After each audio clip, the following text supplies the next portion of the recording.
Right, 67 plate Ford Transit battery drain. We don't get a lot of these, actually. They're not too bad. So, it's in for today. It actually got dropped off yesterday, so we've set the meter up on it last night, let it settle down. We've got about 570 milliamps drawing out the battery, so it's fairly high drain. And yeah, so we left it overnight. We have given it a thermal imaging this morning. That's what we thought we'd do. Quite often, you think thermal imaging is going to point you in one direction. Like Mercs, they have massive drains, amp drain all the time, go around the thermal imaging, and there's quite a few different things live. So it's showing up some sort of heat from the heater controls and something around the steering wheel. So before we disturb it too much, we're going to pull that out just in case we've got anything aftermarket been wired in there. And then that might give us an idea. If not, we'll start going through fuses, see what's going on, and then we'll take it from there. So let's get into it.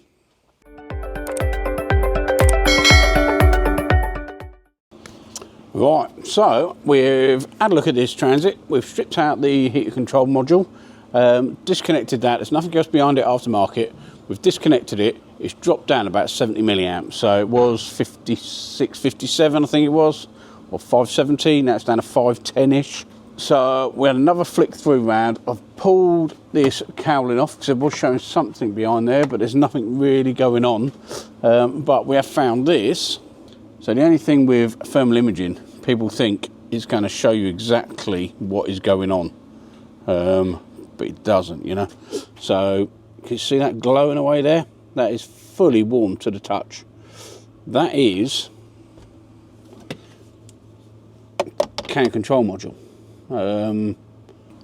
So I thought, oh, there we go. That's nice and hot. Disconnect that. Again, only drops it down about 100 milliamps. It's down to about 410 milliamps. So it's not as if your thermal imaging is going to point you to one thing. Quite often it does if it's a Bluetooth module or something like that, but this must be keeping the heater controls awake. Keeping that awake, is that because something on the CAN system's doing it and not allowing it to shut down? Is there a fault on that? But I've disconnected that, left it for another 20-30 minutes. It hasn't shut down. Let's have a look. So this is how much room they give you to try and get in there with an amp hound to check out these fuses.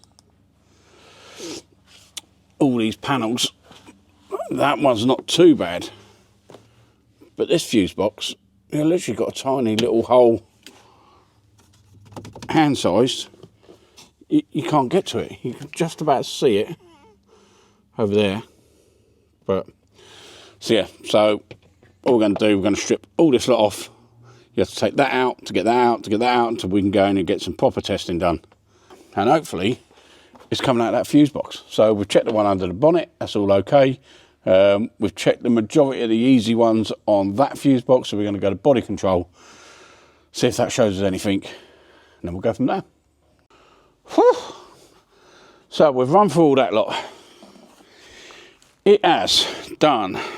We've got 1, 2, 3, 4, 5, 6, 7 fuses all giving out power. Couple of them are literally 0.4, so 40 milliamps, 50 milliamps, 40 milliamps, 20, and then we've got 2 with 200 milliamps on them. Same fuse, comes up the centre, goes out one way, goes out the other. One goes to ignition, one goes to alarm siren apparently. So I think that's the route we're going to look at first, the main drain. Hopefully, once all that's gone, the other ones might shut down. So let's see what it's doing. Let's have a look. So yeah, we've pulled that fuse, pulled that main one, which is drawing out the 20 on each one, or 200 milliamps on each side of the fuse, and it's dropped away down to 0.7. That powers the ignition switch. So is the ignition switch giving a little bit of sort of, you get it quite a lot on switches where it's got grease and brass contacts. As it wears over time, that brass actually goes into the grease and contaminates it. That can carry a little bit of current. So we've got the voltage up to the switch. It could be giving out a millivoltage, which is powering up a few things or not allowing everything to go to sleep, but not enough to actually turn it on. So it could be something like that. So we're going to disconnect the ignition switch, see if that makes any difference. And if not, it's either going to be something been wired into that side of it, or maybe the alarm side. So we've got to try and do something. So let's have a look at that. Well, it wasn't that. That's all disconnected now. Still the same. Still got the same amount of drain. So yeah, we're either missing something or it is going down the alarm siren route. So we're going to have to go and check that out first, see if we can see anything, and yeah, sort of go from there, I suppose. Yeah, weird one. So there's meant to be an alarm siren. That fuse powers up the ignition switch, which was disconnected, and the alarm siren. So with that voltage coming out of there, it sounds to me like it's going to the alarm siren, and apparently they do get water ingress in them. So that could be backfeeding, turning on any van or CAN or whatever network. So we wanted to try and find that, and apparently it's under here. I can't find it. As far as I can see, it hasn't got one. So we've taken the headlight out, taken the washer bottle out, had a good look. It's not there. So I don't know. We're going to have to try and work out what's coming out of that body control module.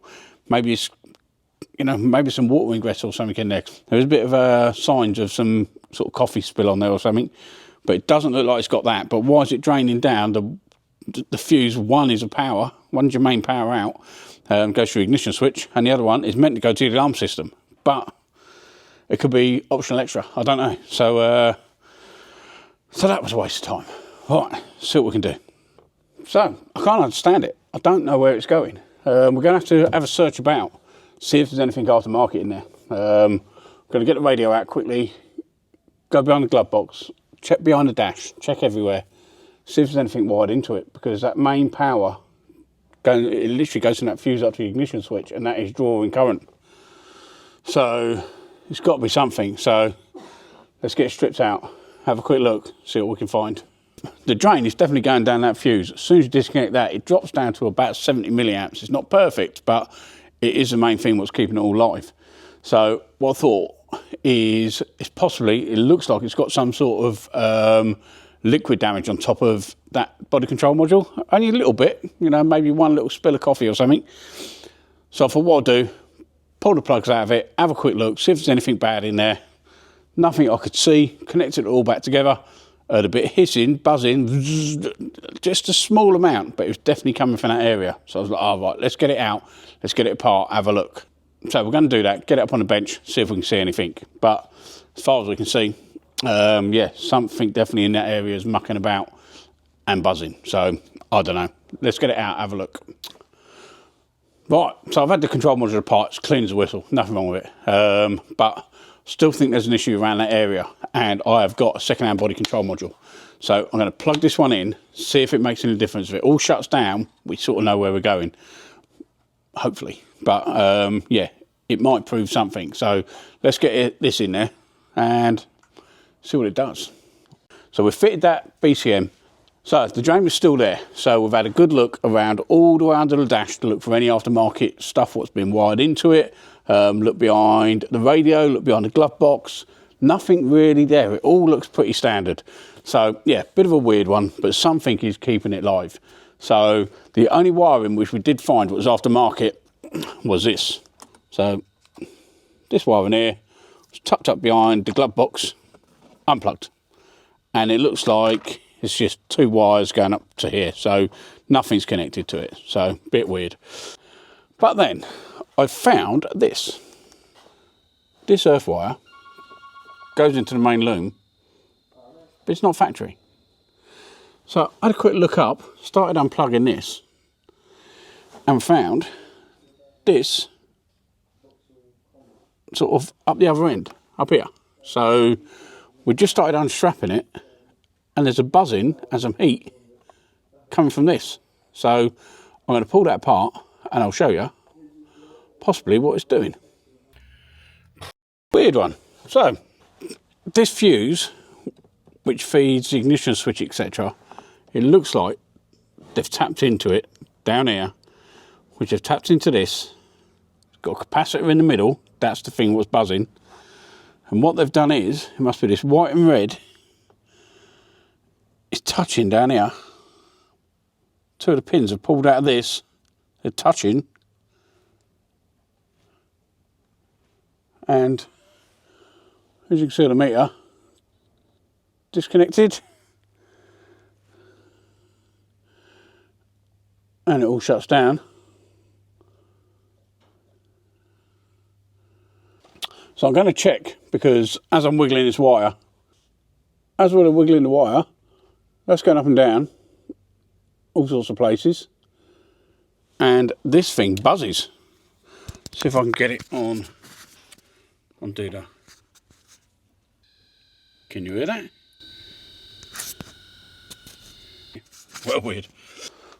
Right, so what we're going to do, we're going to swap that control module back over to the original one, but I'm pretty sure them two wires, one's going to be live, one's going to be a switch live, they're touching together and turning things back on. So it's connected the live to the switch live, halfway down the loom, buried. So let's get that swapped back over, get the meter on it, see what he does, then we've just got to remove all that and we're done. Right, so red's live, black is your earth going straight down to here, permanent live. And this is a switch live. So what was happening was these all touching together. You either had the permanent live touching the earth, which was drawing a load through this capacitor, which was making the buzzing noise, or through the capacitor onto there and giving a small voltage back down that wire, which was backfeeding to turn the ignition semi back on, but not enough to actually power it all up. So all we've got to do is cut that out, double check it, drops carrot. So let's start getting it back together. Right, there we go. She shut down, 0.00. I mean, it is bang on. All back together, everything's good. So it's another one done. Obviously, as I bang on before, dealers will tell you that you can plug it in and tell you what's wrong with it. They can't. Even if they went into it and see a few powers were staying, or a few modules were staying live, they can't tell why. So what tool is ever going to tell you, even pulling fuses, using amps clamps, using all that sort of stuff, how would it ever tell you that someone at some point, let me just actually show you what's happened. What they've done, they've cut some of these wires out of this plug, and where they've yanked that unit out, it's pulled these three wires out of this plug as they've yanked it. It's disappeared up into this bit of insulation, and it's touching the main live to an earth, and it's touching the main live to a switch live. The only reason it didn't pop a fuse or sort of turn the ignition on is because this capacitor, again, stuck in the middle for no reason, wasn't allowing full current to go through it. So who knows? I don't know. I don't even know what it was, what it is. I don't know. But that's it done. But no tool is going to tell you how to do that. And I stumbled across it. Literally, while you're looking at these faults, you look at what is different, what has changed. Sometimes you can do it. I remember going out to a car somebody has spent months and months and months on looking at it. I've walked around it. I see your electric aerial's up an inch. It's been doing that since the battery's been draining. It's like, really? And it's literally was the electric aerial couldn't get down enough. Went straight to it, bosh. You know, so use your eyes as well as your test meters. So there we go, another one done. So as always, thanks very much for watching. If you think we deserve a little like, all well and good, thanks very much if you can.